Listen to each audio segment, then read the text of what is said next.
The manifestation time will speed dramatically, because we're not kidding you when we say you were source energy before you came into this body, and you are source energy even though you are in this body. A part of you is here present, this focused genius personality that you know as you, important part of you here in this physical body. And as you are here in this physical body as the leading edge of source energy, you are exploring contrast just like you knew you would, and coming constantly all day, every day, to new awarenesses of what would be just a little better than it already is. Even one-celled organisms, every consciousness, which includes all that you know, is having exposure to life and requesting improvement. That's what the evolution of all species is about.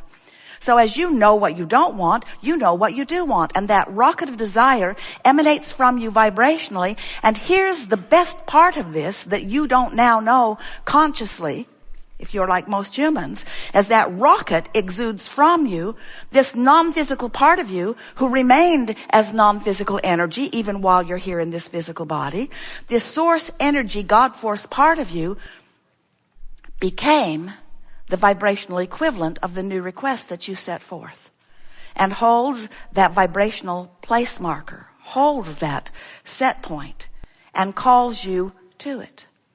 Now, when you go toward it, you feel elation, you feel passion, you feel invigoration, you feel interest. But if you are moving in opposition to it, you feel the resistance of that opposition. You feel discouraged, or you feel unsteady, you feel overwhelmed, you feel frustration, you feel anger, blame, guilt, depression. In other words, if you are not moving toward who you really are, you feel the tug of that. That's what your emotions are telling you. Because you know you are the creator of your own reality, but we want to say it in a more emphatic way.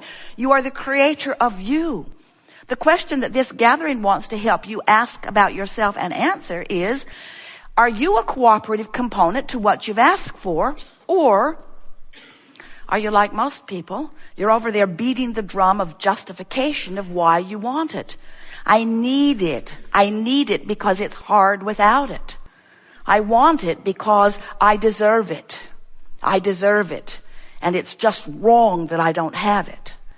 And so when you're focused upon the absence of what you want and proclaiming your deservability while you've got that knot of contention in your stomach, you are resisting your own alignment with your own creation, and your own creation is you. The new and improved you. The you with more prosperity, the you with more vitality, the you with better balance, the you with more of whatever it is that the contrast has helped you to sort out. So we're not having this conversation because your world needs to be saved, or your planet is in peril, or you'll be in trouble if you don't hear this. You're all doing just fine. It's all working out great. Really, it is. With one small exception, and that is you as humans are not nearly as joyful as you meant to be. Not nearly as joyful as you meant to be. You said, I am source energy. A part of me will come forth. I will explore contrast, and I will come to new decisions.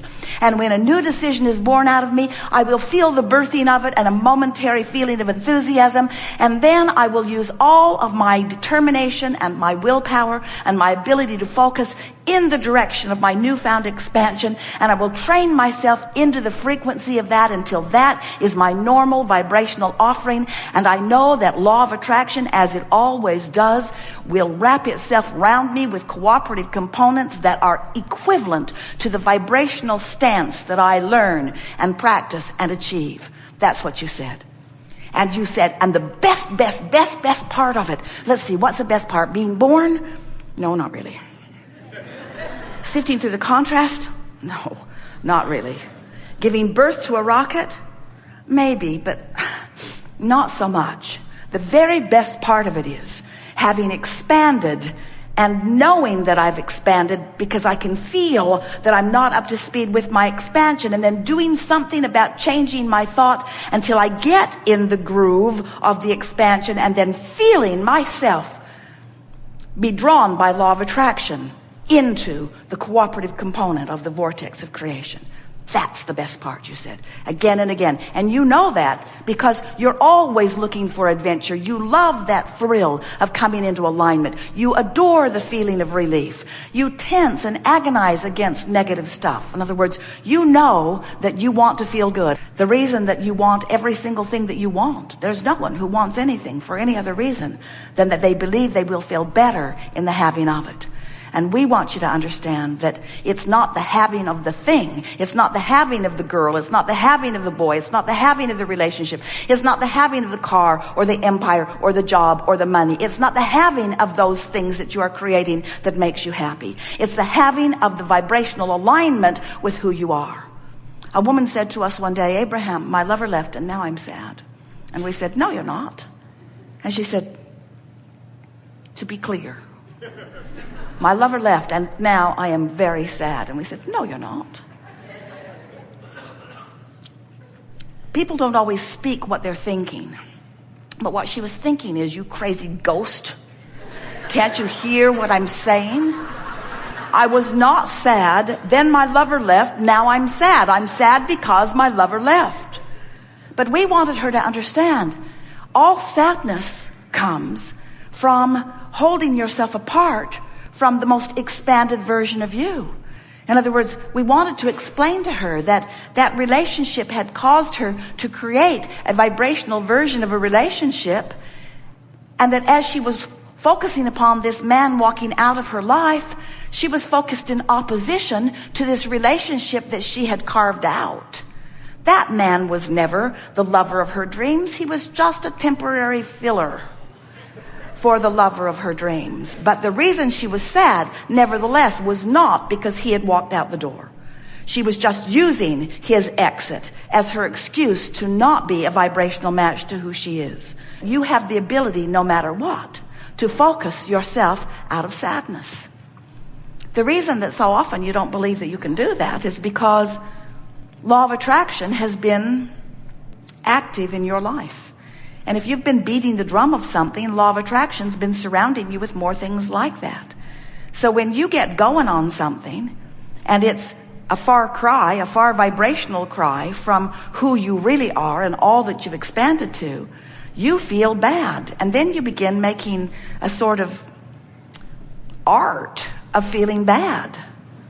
You email friends about how bad you feel today. You blog about it. You talk to your friends about it. You think about it. Someone said to us, it feels like my thoughts are thinking me. It doesn't feel like I have any control over my thoughts. I try to think more positive thoughts, but I just keep going back and going back and going back. And that's really what we're going to talk about here today. We want to show you how, if you stop doing that thing you do that's holding you apart from who you are, you'll move easily back to who you are. You don't have to. In fact, it's not even possible. It's certainly not a good idea to take something that's really bothering you, and in the middle of it really bothering you, try to talk about it in a shiny, brighter, fluffier way. Because the more you try to do that, the more it will just backlash, and the more you will defend your negative position. We want you to understand that just like the cork will bob on the surface of the water, oh, you can hold it under the water, but when you let go, it will bob right back up there. We want you to understand that you will bob right back into your vortex when you cease beating the drum of things that hold you in a resistant vibrational attitude.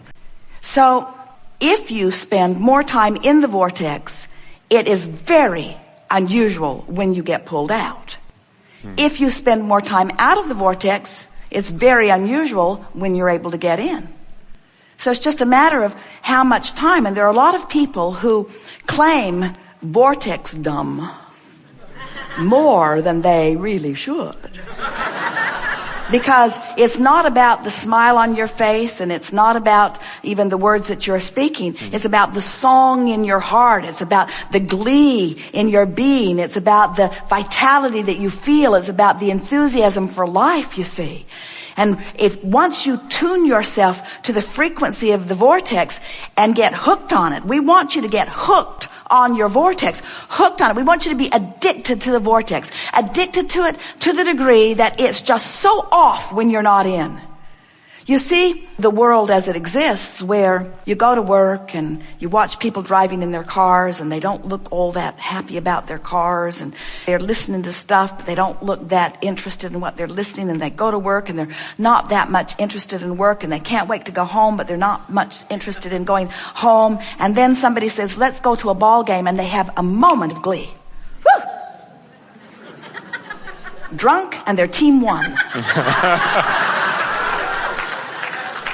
But in comparison with how much was going on in their life, it was just a little bit of time in the vortex, and most of the time not even trying to be in the vortex. You get what we're talking about? So when someone says, I struggle to get in and I have a hard time staying in, and it's only because you have not practiced it enough that the in the vortex vibration dominates. But when it does, there will be a tipping point on the fulcrum of your life where things that you've been waiting for what felt like a very long time will come, and they will come so easily you will laugh at the absurdity of your having held them away so long. In other words, the work, this is where it's at. It's getting into the vortex where everything that you are and everything you want is. But you just gotta figure out on your own how to get in and then how to stay in. Don't ask someone else. There is a tendency as humans to want to find something that makes you feel good when you see it. But then you become those who just look around for good things, and when you don't find them, then you're all bummed out and out of control. So we are really not very often wanting to be very cooperative in providing for someone a thought that just makes them feel good when they listen to us. We so much would rather that you conjure it, that you find it, that you carve it out, that you own it, that you practice the vibration of it, that you practice the vibration of it until it is yours, until it is who you are, until it is your proclivity, until it is your nature, until it is just who you are, until you are just optimistic, until you are just sure of yourself, until you are just expectant of good things to come. And once you've trained yourself just even slightly in the direction of that, avalanches of well-being will come to shore up your awareness that you are indeed on your path. And the leverage is the power of the universe that you have taken the time to line up with in order to allow the universe to do all the work of assembling all of the cooperative components.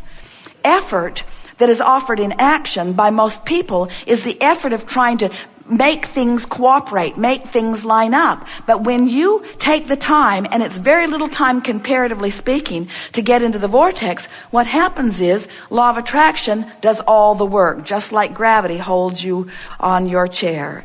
And as law of attraction has already assembled the cooperative components, and now because you're in the vortex, you have become a cooperative component. Now what happens is you feel wonderful. You're glad to be alive. Your day unfolds perfectly.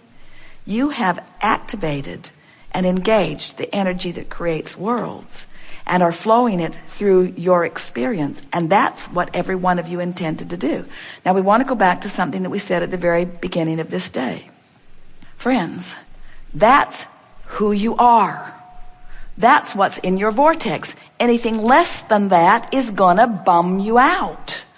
That's the way you're supposed to feel. That's the way life is supposed to go for you. And anything less than that is off the path of who you are, you see.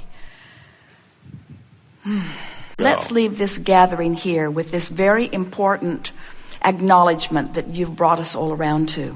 Let's proclaim that the effort worth offering, the undivided effort, the singular effort, the effort that matters is what? The effort of getting into the vortex, the effort of alignment, the effort of feeling good, the effort of ease, the effort of the vortex. Today, no matter where I'm going, no matter what I'm doing, it is my dominant intent to look for what I'm wanting to see. I'm going to distract myself from things that trouble me. I'm going to pamper myself into alignment. I'm going to soothe myself into alignment. I'm going to love myself into alignment. I'm going to treat myself so good it's going to be impossible for me not to be in the vortex. And then I will uplift the world. Thank you very, very much.